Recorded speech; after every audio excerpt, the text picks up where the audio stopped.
Look at it so very easy. My name is Laura, and a few weeks ago I did make this table topper.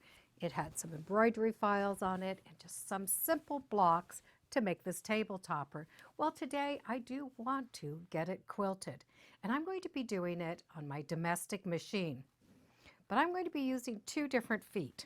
I'm going to use a foot that does echo quilting and my favorite walking foot. So here's the table topper that I am going to be quilting. I do have my 3 layers together, and I am using an 80-20 cotton. Now I like this heirloom cotton. It's got that polyester in it, so it's going to wash really well, but it has the cotton that's going to give it that fun antique look. Now to quilt this, we could just do an all-over pattern and it would be fine. That quilting would go right over top of this applique. But I do want to have this applique as a focal point. I want it to stand out. So I'm not going to be quilting over these applique shapes. I'm going to be quilting around them. And I'm going to quilt a 1/4 inch around those main areas. I'm not going to worry about this little curl. It's just that main work I'm going to go over. Now to do that stitching all the way around, I am going to be using an echo quilting foot. And in my Bernina, it is foot number 44C. When we look close, we do have 1/4 inch markings, so that is what I'm going to focus on. So when we look closely at this foot, you're going to see these rings. Each of those rings are going to represent a size. From that center point over to that first ring is a 1/4 inch. So if you want to do a 1/4 inch echo, this is the line that you are going to be able to follow.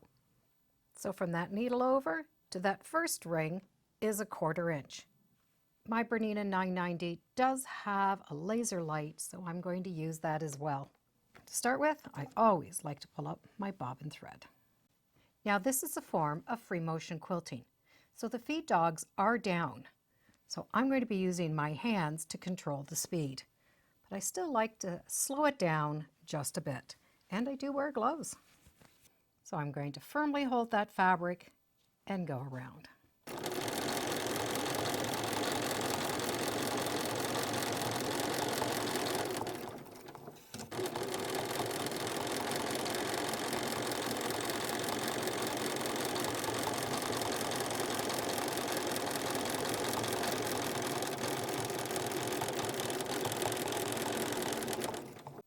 And I'm not twisting my quilt, I'm just moving the quilt.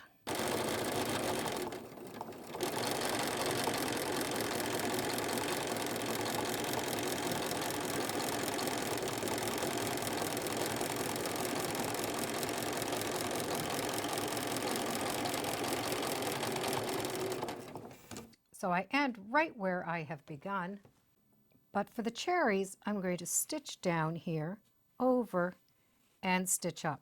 So I'm going to stitch in between this little stem. So the echo quilting is done, and I'm going to do this to all of the applique shapes. So that echo quilting is all the way around those beautiful berries. And I'm going to do some straight row quilting. I'm going to stitch in the ditch along the sides, stitch down the centers, and when I start stitching, I'm going to go right to this row of stitching line. So for this, I will need to do some marks.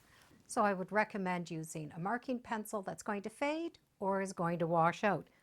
So I'm going to draw a line, and I'm going to keep that line going right to the edge of that quilt. So that line's coming right into that border. My next line will be on this other side of the large square. So I'm going to be using this measurement from the corners, and when I do these squares, I'm going to use the corner measurements as well. I'm going to need to mark down in here and right up into here. I'm going to continue marking these lines. So my lines are going to stop right here. You can see where they're just going on that echo quilting that I did. So all of those large corners now have lines that I'm going to be able to quilt on. Now I will be doing a stitch in the ditch around these edges. Now stitch in the ditch means you're going to be stitching in the ditch part, the lower part of the seam. So for example, underneath this area, I have 4 pieces of fabric. All of the seam allowances are tucked up inside. So this would be considered the hill. This is the ditch. So the lower part is where you're going to need to stitch. So if you're stitching along here and you come to an area and you need to move your stitch over just a bit, that is what I would recommend so that you can continue to stitch right down that ditch. And by doing that, you're not trying to stitch on this fabric. You're stitching beside. It really does make a big difference. When we're stitching along here and we get to this seam, we can trail along one of our stitches and stitch back up. Or if you'd like, you can knot it and start on another stitch. Now I have the convenience of being able to change the foot on my walking foot. I have an open toe, a closed toe, and for this one, I have a bar down the center. So that's going to really make it easy for the stitching in the ditch.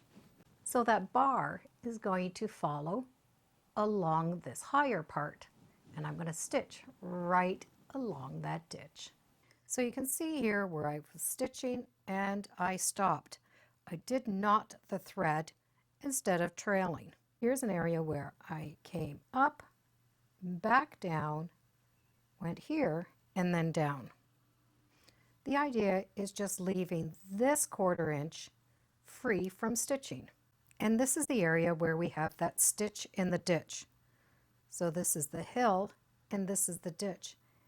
And you can see where I have that little metal that's going to run along, and the stitch will run along. But you can get any type of foot that does have that little bar on it. So the bar is going to run right along, and then your stitch is going to go just a tad over that bar. If you're going to have a foot that has a line in it, just have that line running in the ditch side, not the hillside.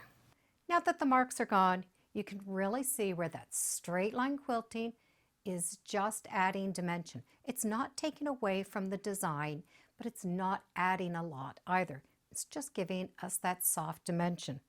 The berries have no quilting over them, so they do stand on their own. So it really is a fun and simple way of doing a project where we have an applique or an embroidery and we want to just do some simple quilting. So my table topper is all quilted and ready to go. 2 different techniques, 2 different feet, and they work together perfectly. I'll put a link in the description where I did make this quilt, and I do hope you give that technique a try. And as always, thank you for joining me today on So Very Easy. Feel free to subscribe. I'm on Facebook, Instagram. I have a newsletter. It's all free under So Very Easy. And be sure to make every day a so-tacular day. Bye for now.